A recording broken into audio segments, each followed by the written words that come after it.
everybody's favorite leadership podcast. Well, at least in my opinion. And we are back in full swing. I have been in Virginia Beach for the past week at the Virginia Fire Rescue Conference, met some awesome folks, had two great sessions with some great participants, great discussion in both of those classes. So thank you to those that sat in to my classes on Wednesday afternoon. I got to take some session this time, which I don't always get to do. We missed Kyle. Kyle is normally theirs. We're usually traveling together. So this one was all by myself, which is always interesting. Luckily, it went off, I think, okay. But glad to see Kyle's face again. And we have a guest today, which we love to have guests on the HC Leadership Podcast and hear leadership perspectives from every industry. And so today we have Melanie Nichols with us. And we met Melanie at TEACS in January. And we're able to get her on the show today to talk about what she presented down in Texas. And Melanie is an organizational psychologist, which I think every organization should have one of those. And we're going to learn about her background. I'm going to let her introduce herself, and then we're going to get into her passion and the things that she does outside of what she taught about, and then kind of what drew her to her topic. So Melanie, tell us about you. Thank you so much for inviting me and for having me on. So like you said, I'm an organizational psychologist. I've been an organizational psychologist for more than 20 years. I started out my career in direct patient care. So I was working with people with chronic and persistent mental illness. Then I switched over. I became an org psychologist. I worked in the healthcare industry for many, many years and worked in lots of other industries since then, and have started my own business, Ripple Effect Culture. And I have to say that TEACS was a unique event, extremely well put together, inspiring, intimidating, and rewarding. We think all the same things about TEACS. Yeah. Was that your first experience diving into the first responder world, or do you have a little background there? So directly in first responders, yes. So in the healthcare space, a lot of physicians, ER related type of personnel, but the first time with pure first responders. Yeah. Yeah, that makes for a dynamic environment to walk into, It's definitely an interesting and different type of culture, and I'm sure through your experience and your background, you have seen quite a bit of different cultures and how things operate.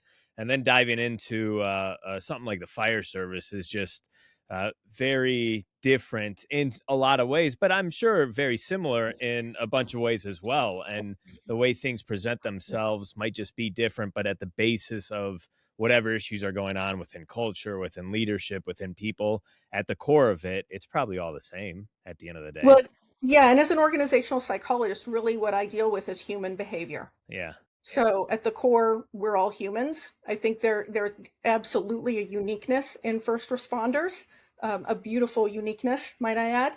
But at the core, what I deal with is human behavior.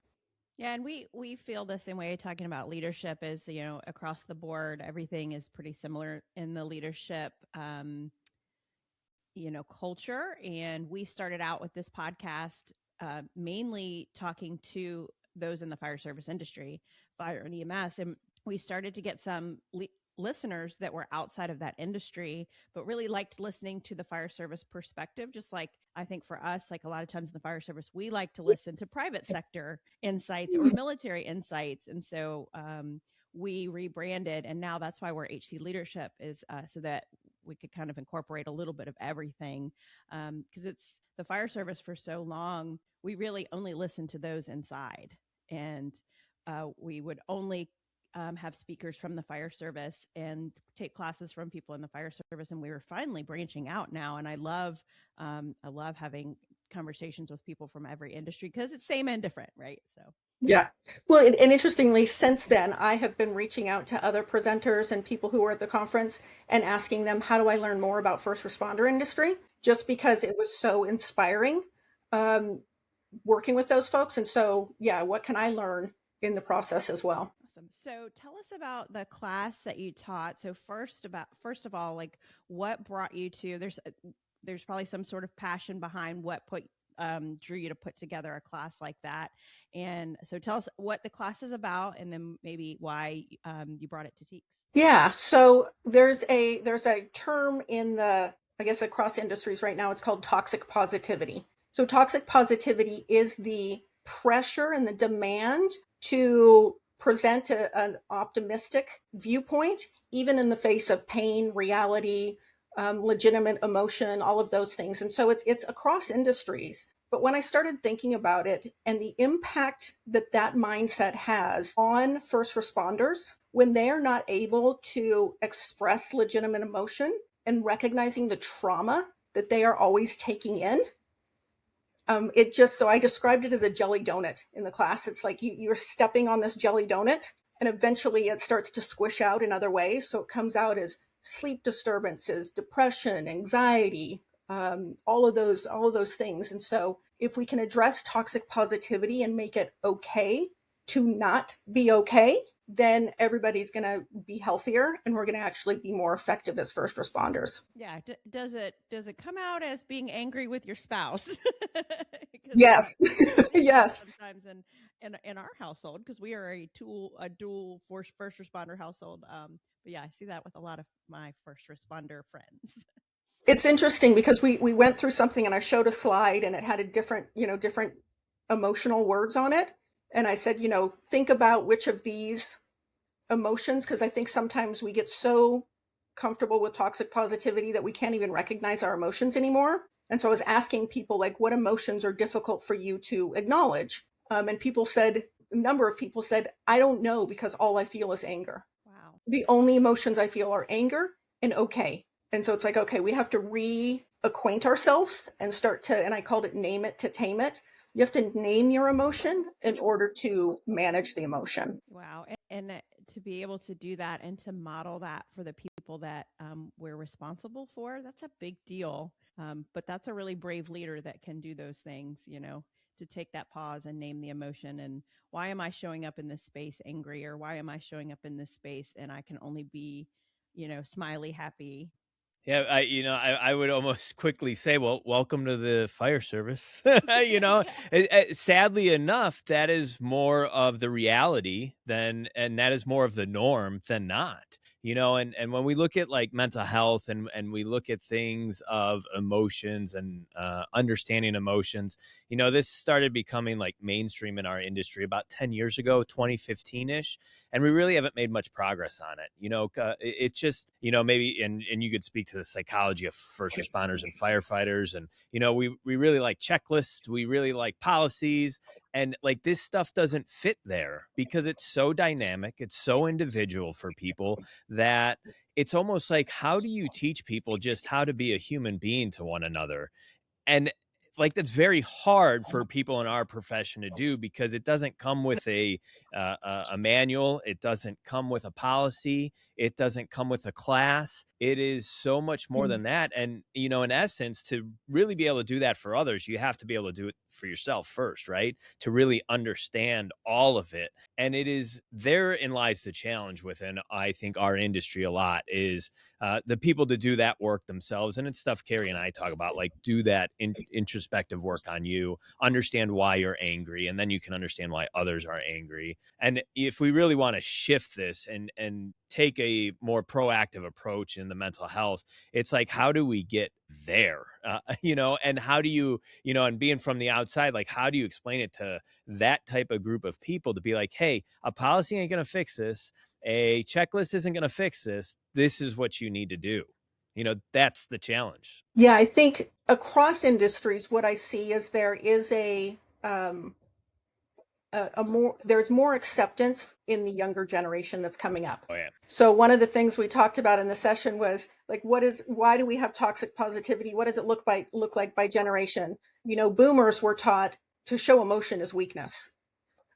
Generation X was like, well, I didn't see emotion, so I'm not going to share emotion. And so then we get into the millennials and the Gen Zers, and they're struggling because the older generations don't know how to manage emotions, and they want to. Millennials and Gen Z, I think, want to bring it to the front, but either they're not getting acceptance and approval for doing it, or because they haven't had a lot of practice themselves, they're not doing it very well. Yeah, I totally agree. And I think, in this next generation, Gen Alpha coming, they're going to demand it. It's not going to be an option. And so Yeah. we're in this bubble right now of people are trying it out and meeting resistance from leadership that, really we were kind of crippled in that aspect sometimes. But yeah, I think definitely the Gen Zers that we have coming in, especially, the younger ones, and then Gen Alpha coming, it's not going to be an option. And Kyle and I talk about that in our classes. If we want to recruit and retain folks into our profession, because every industry is hurting for people, and the fire service is not immune to that, is we are going to have to be the leaders that they need us to be in every aspect, or they will go work on a beach with a laptop and do something totally different than shift work and working holidays and anniversaries and birthdays. So we have to do that work for ourselves and for them. And one of the things I also mentioned, because I think this is the fear of some of the other generations, is getting rid of toxic positivity doesn't mean accepting chronic negativity. So we're not advocating for chronic negativity. What we're doing is just teaching people, like, name it to tame it. Take a moment to validate what an emotion is before you move to solutions. When you're doing a postmortem or a debrief, acknowledge the emotion, regulate yourself, and then move into the action planning. Again, it doesn't mean stay in the negative emotion. And that's not what we're advocating for, is not this churn of chronic negativity. Yeah. So go ahead, Kyle. No, go. Well, and I was thinking too, like sometimes our stress, just like in every industry, is not always from the calls that we're on. It's the leadership, and it's the coworkers, and it's the family life stuff. And so what do you have any recommendations? Like, if you're working with a leader who, if you are disagreeing with them or with their idea, and they're very defensive, I think I see that a lot in the fire service, is that that's it's like you have to always be positive, because you have to always agree with leadership decisions, and people get really frustrated, and they, like, hey, well, I just want to talk through this. Like, I want to understand why, or I don't necessarily agree with that decision. And then I think a lot of stress comes from that too. There's a whole bunch to unpackage there, but I think there's I think there are ways to influence people who maybe disagree with you, and approach it in a way, but you have to understand what their personality is. What are they, what is their base need? And so if their need is to be competent, which a lot of people in leadership is, their need to be competent, then when you challenge their competence, if it sounds like you're challenging their competence, even, it's going to come across as negative. So how do you acknowledge and respect their competence and build upon it in a way that they can hear you? Love it. Love that advice. Kyle, I cut you off. Yeah, that's fine. When I look at organizations, and maybe it's just the time that we're living in right now here in 2026, and you look at these organizations that have multi-generations within them, and that in and of itself is creating I think a lot of challenges within any organization. And again, just being accustomed to our industry and where we're at, it's almost like, how do these generations, how can they flow well with each other, especially when maybe some generations aren't willing to do that kind of this work? Because when we talk this stuff, and you talk, toxic positivity, and we talk about emotions, there's a certain generation that is simply just not going to do it. Right? They're not going to go there. They want nothing to do with it. And it's very interesting to me, but it is what it is. The effort just might not be there to want to try and change that. So it's almost like, how do you maybe try to bridge that gap, or how do the younger people weather that storm? And it's as sad as it is, like, sometimes we just have to wait for people to leave an organization and retire. So how is it, like, how do we weather that storm? What can we take away? And is there any potential to bridging that gap to try and not come off defensive or questioning competence or anything of that nature? Because I think that's a lot of challenge for a lot of younger folks, like, especially in our industry, because you can't go confront It's very chain of command. And if you question a chief, like it could be insubordination and all this craziness. So I think it's very challenging for a lot of younger people. And it's like they want to know, well, then what am I supposed to do? How do I weather this storm? How do I make it okay for me? Do I draw that line in the sand? I think that's one of the challenges right now. And it's not just fire service wide. I think it's everywhere. Yeah, I think there's two approaches. You got top down and you got bottom up. So top down is if you have a chief or somebody who is willing to look at things systemically and say, are there things that we can put in place that are going to change behavior systemically? That's always a great thing.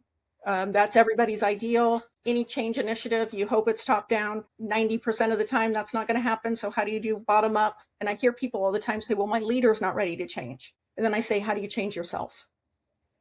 And that's really where the name of my business comes from, is because when you change yourself, it creates this ripple and it changes others. And eventually it changes the organization and it changes the culture. So every time you change, it impacts somebody else and it's a role model for somebody else. Is it fast? No. But if you feel like you're making little progress bit by bit, every time that you're introducing somebody and you get somebody new on board who also believes the way you do. So you have somebody who you can share your emotions with. And if you do that over and over and over, you start getting that groundswell and change happens. That's yeah, I really like that. I guess, maybe for when you look at strengths and weaknesses of generations, I guess, if the strength of the younger generation or millennials and younger, their strength is wanting to bring a level of emotional intelligence or emotions into organizations. Maybe their weakness then is patience, right? Their instant gratification, right? Amazon packages show up within 6 hours.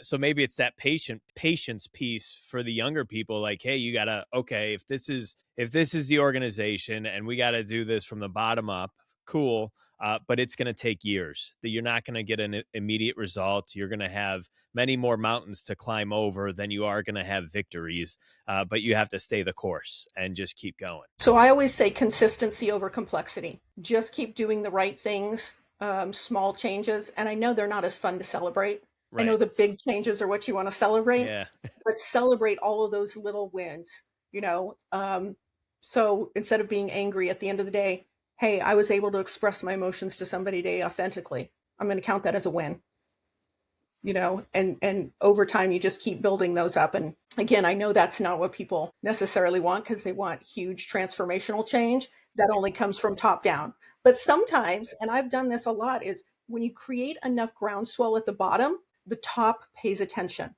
and then they change. And that's the way. So if it's one person saying, hey, we need to do something differently, that's different than all of the people who report to you saying, let's do something differently. And they're demonstrating it already. So they're not saying, hey, I want you to change. It's I've changed and now we're ready for you to change. Find myself, because I really want to encourage like a positive culture where I work.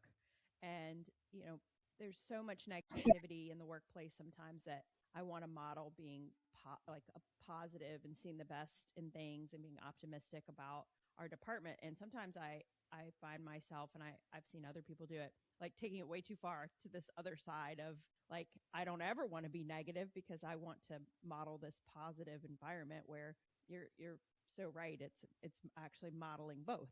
Modeling it's okay to be irritated or not okay with things and then but still have a positive outlook. Yeah. And I think it's about getting stuck in those negative emotions. So we do want to express them, because if not, that's toxic positivity. We want to express them, acknowledge them, and move through them.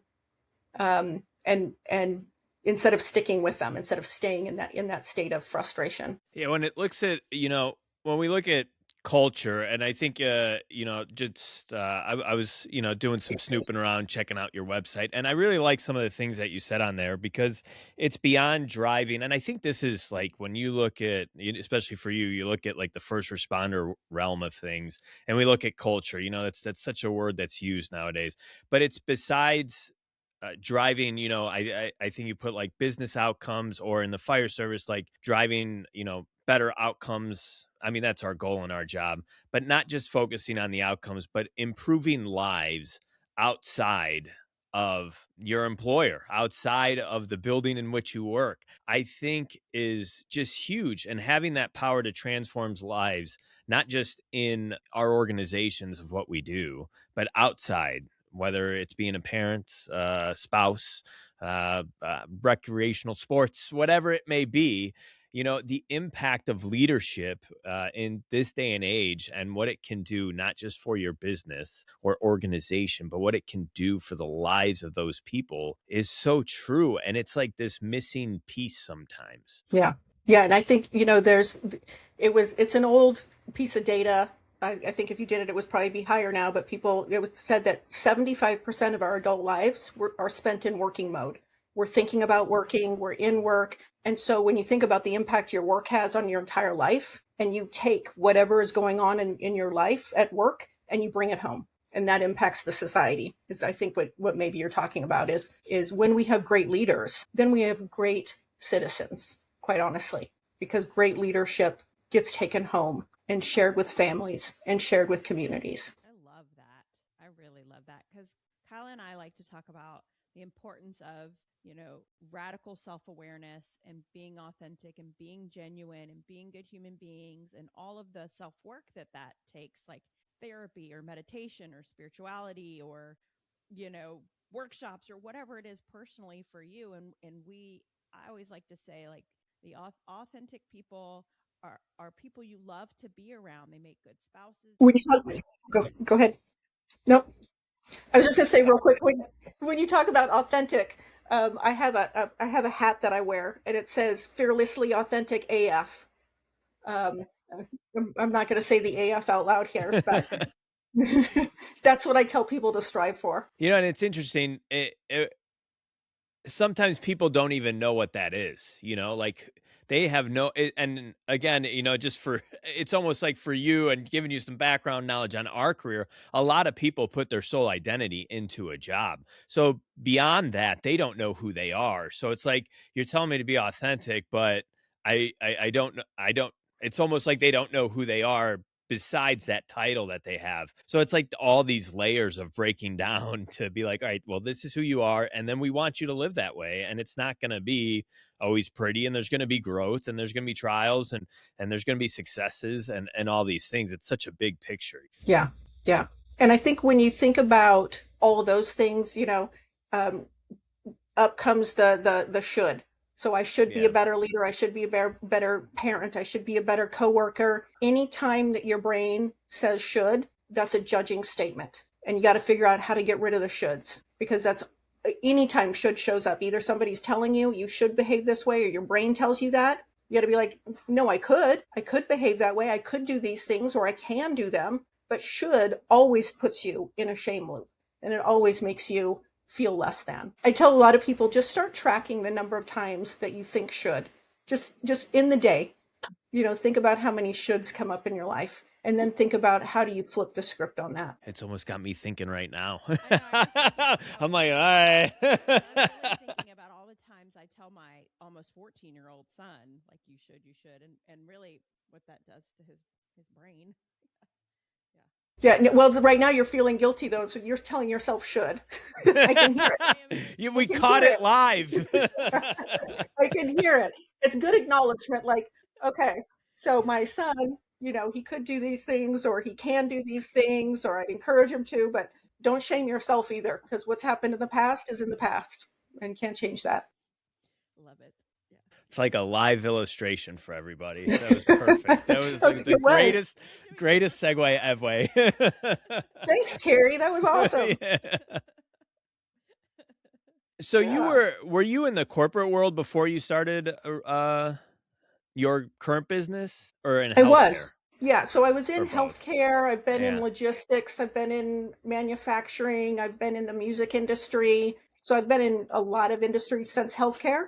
But one of the things that really drew me to Teaks is that really where I grew up was in healthcare, and people who are helping other people. And that's the industry of the first responders, is people who are helping people. Yeah. And driving away, I mean, I'm sure you're still involved in the corporate world with everything that you're doing, but kind of your push to kind of go out on your own? Did that just come after seeing so much? I mean, with experience comes so much, and Yeah. wanting to shift things. And it could be a loaded question. I don't know. You don't need to go into too much detail, but I think it's interesting to hear the stories of people and how they make that leap to be like, all right, here I'm at. It's time to make a change. This is what I want to see. This is my vision. And kind of, if you could share whatever you're comfortable sharing in terms of that. Yeah. I think it was in the back of my mind for a long time, just because when you're a consultant, you get to pick your projects. Yeah. And you don't have to deal with as much of the political red tape kind of stuff. But it was in my mind for probably for 10 years or so. Yeah. But really what it came down to is I think I could have a bigger impact if I was external. Sometimes we devalue the internal voices that are saying the same things as the external people. And if my purpose, my mission is to create change and better places to work, could I do that better if I was an external? And so that's where I landed. 100% agree with that. Yeah. We always want to bring someone in from somewhere else because they have this knowledge that we don't have, which we may have. So, Yeah. And I love that about Teaks. Like I think everybody that I read about like has touched first responders in some way. And there was a lot of people there who, when I talked to people afterwards, they want to present at Teaks someday. So they were asking for content and how can they present at Teaks. So I think there's a space there that I think Teaks does a great job of fostering and growing internally and developing their own people to be the experts internally. Not every industry does that well. Mm-hmm. Yeah. Actually, the first hospital, the first healthcare I ever worked at, they were really good at developing and growing their internal people. And when I left there, that's kind of been something that I've always wanted to do is how do you help shine a spotlight on the great people internally versus hiring external. But I also recognize there's still a lot of people who want to hire that external person. So that was my mindset. But that's the world I imagine, is that we're doing a great job of leading and developing people internally that we can harvest and, harvest their ideas from and shine the spotlight on them versus having to always go external. Yeah. Yeah, I think there's, and we've talked about before, there's always positives with and negatives with both, but I think the internal growth of an organization, if you can nail that, you're growing people in insurmountable ways, not just within your organization, but as people and human beings. And when you can do that, I think that just pays the dividends long term as far as an organization goes. Like that should be the goal, right? Our goal in the fire service is to save lives, right? We all know that. That's why we get in. But beyond that, especially as you start stepping up into these leadership roles, it needs to be more about the people. I watched something, it was very interesting, where we look at like a fire truck and a firefighter, right? And a fire truck is an asset, yet the firefighter is a liability. And it's like, hold on, like we almost have to reframe that mindset. And our firefighters are our assets, and our people are our assets. And we can't look at them as liabilities and everything that goes along with that. And it was very interesting to me. And it's like, when you look at a lot of organizations, you just could say, yeah, you're a liability for them. You get hurt, workers' comp, this, that, the other thing. But we need to change that mindset, and we're assets. Like, let's treat our people like we treat our fire trucks. We do weekly checks on those things. We wash them daily. We're touching them daily. And then it's like our people, it's. That is wild. I've never heard that people described as liabilities before. They're a cost center where they cost. Right. But liability, that's a huge word. And I think, let's flip that. Like people are the greatest asset you have. It's the most irreplaceable asset that you have. It's the knowledge that you have, the skills. And with everything that's going on with AI, you're not going to replace a first responder though. That's not going to happen. And so we really have to lean into that. I mean, your fire trucks can be more technology enabled and all of those kinds of things, but the people, the humans, we've got to take care of the humans. For the next policy or the next rule to memorize. Yeah. It's interesting. I worked for, and I'll caveat this with, I'm not encouraging people to get rid of policies, because I know, especially when you're in a hierarchical top-down organization, they're there. But I worked for one organization that was a 100-year-old company, owned, third generation, family owned, 1,200 employees across the entire organization, or across the nation. They had zero policies. I came in and I was one of two of the first HR people they had ever hired in 100 years. And the owner said, do not put a policy handbook in place, because the only thing it would say is do the right thing. So what we taught instead was called values-based decision making. We took the values of the company and we taught leaders how to apply those. And we said, if you are following the values, we will always support you. Now, and I get it, HR gets involved and we're like, oh, it's got to be fair and consistent and all of these other things.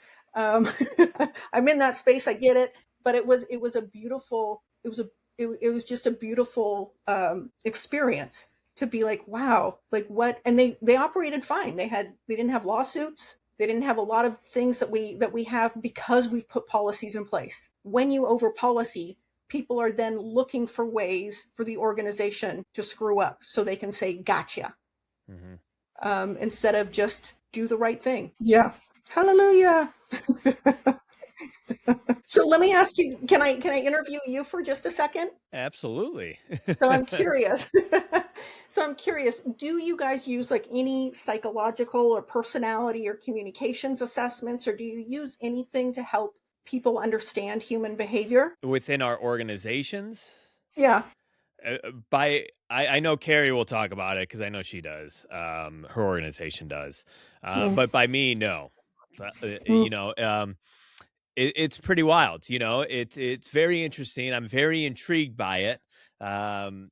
And, you know, like I said, the mental health thing kind of came mainstream about 10, 11 years ago, and we've made like zero progress. And it's just as hard. It's hard. It is really hard. But you're absolutely right. The younger people, they're hungry for it. Right. They're purpose driven. They want to know who they are beyond everything else. It's an exciting time for a lot of young people coming in. They come with their own new challenges, which is, you know, and they grew up in a world much different than us. But as far as that, you know, I'm really not even aware of it anywhere happening around me within our organizations. But I know Carrie will talk on a day-to-day basis, because now I understand, for myself personally, what makes me defensive, you know, what sets me off, how am I showing up, and then for other people too. And it helped us learn to communicate with each other better, because my direct supervisor and I are complete opposite ends of the spectrum, and he does such a good job knowing that I'm a high I on the DISC assessment. I'm a very emotion-based leader, very, you know, like the first line of my DISC assessment said, strangers are just, to Carrie, strangers are friends she hasn't met yet. Yeah. Which is very true. And he does such a good job because he's the complete opposite of that. Yeah. DISC is a wonderful tool because it's easy to apply. It's an easy language for everybody. I was going to say, I would guess most people are the DC, which is the dominance and conscientiousness, where they're on the less emotional, more thinker side. I would think that's kind of your industry. Lots of high D, lots of, and it's interesting too for me. The very first year we did it, I was very high red. I was a very high D, and high I, and then the longer I've been out off of a fire truck and more in administrative, it has kind of regulated a little more, and that has come down. So the person that we used had said it was like an adjusted, like it had adjusted based on new experiences. Yep. So DISC is a behavioral preference inventory. So it's just your preferred behaviors. It can change over time with situations. So yeah. So Kyle, have you ever taken it? Do you know what you are? I have not taken it. No. Okay. No. Just based on this limited interaction, I think Carrie, don't you think he falls on like the S space? Yes, S and C maybe? Yeah. Yeah, probably not so much the blue, which is C, right? But yes, S. Yeah. Very and I'm sure that's changed over time. Old Kyle was a high D. Yeah. Yeah. Okay. Gotcha. We refer to Kyle as old Kyle or new Kyle. But Carrie never really knew me that way. she just knows the story, right? Yeah. Okay. So So a you're lot living of proof changes. that when Yeah. you can change, which is Yeah. yeah, Yeah. nice. So good. I'm glad that there's some people using some tools. I think those tools are great for creating self-awareness, and they create a shared language. So like you said, Carrie, people have fun with it. But I think they're really powerful leadership tools. Mhm.